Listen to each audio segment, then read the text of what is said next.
روزی 8 مارس سراسر جهان روز جشن مادر رو جشن میگیرن و ارج گذاری میکنن و مادران هستن. نظر کنید که در زندگانی هر یک شخص یک شخصیت بسیار الهیده و حساسی هستند. از این خاطر برای من این روز 8 مارس یک روز خیلی عزیز است، خیلی حساس است. و اگر اصل گیریم مادران روز ندارن، مادران همه روزه روزی جشن دارن، چون همه روزه خرسندی و خوشی ما هستند. چون میگن که از مادر سین و سال نپرس، میگه برای چی؟ چون میگه مادر برای ما زندگی میکند. چون زندگانی مادر در جوانیش بود، چون صاحب فرزند شد، چون صاحب خانه و در شد، چون صاحب فرزند زیاد شد، اون فقط برای فرزندانش زندگانی میکند.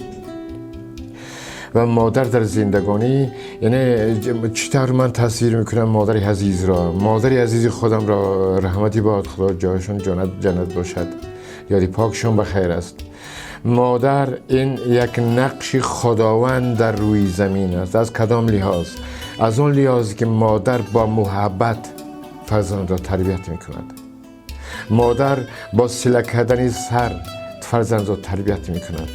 مادر با سخنهای خوش و مهربانی فرزند را تربیت میکرد که خاص فقط خداست. چون پدر این طور تربیت کردن نمیتونه. پدر خب پدر است. و مادران نگهدارنده گرمی خاندان هستند. روزی از حضرت پیامبر صلی الله علیه و سلم پرسیدند که روز جمعه بود و چرا ای پیامبر نماز را کوتاه خواندید شما؟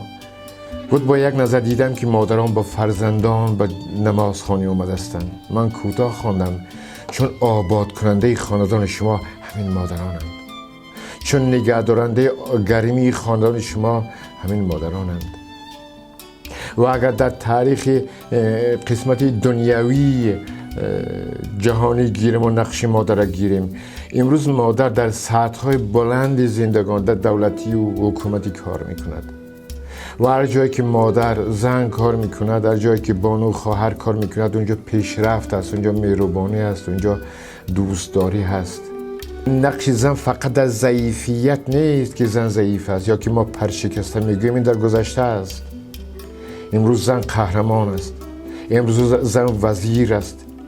امروز زن نماینده خلق است. زن مادر این زیبایی طبیعت است. ما از طبیعت یعنی ما زن از گل، از درخت سبز، از آب روان، از تمام چیزهای لذیذ و خیلی شیرین جدا نمی‌کنیم. اونا همون هستن. من مثال می‌آورم که ما جایی که تحصیل می‌کردیم 44 نفر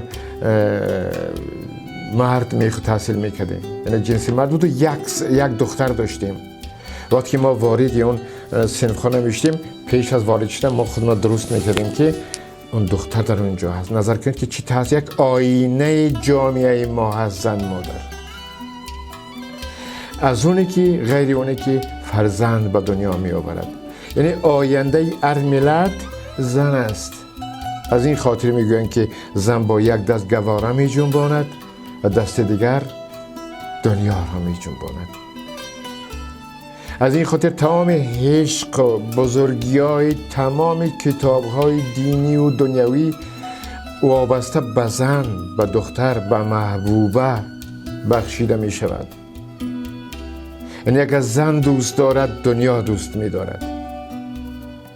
اگر در خاندان زن ناتاب باشد پس تمام خاندان ناتاب است. از این خاطر در روبروی این جشن خیلی بزرگ برای من تمام زنان و بانوان عزیز، مادران عزیز را بخشیده به این روز تبریک و تهنیت میگویم. برایشان عمر درازی پربرکت، برایشان خوشی‌های زندگی را میخواهم. برایشان تخت بلند تقدیر آرزو میکنم.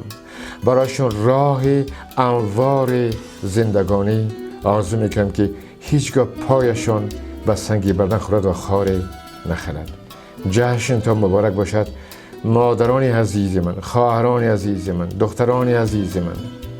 خوشبخت اون کسی که در این شب و روزها پهلوی مادر است. وای بر حال ما که من بی مادر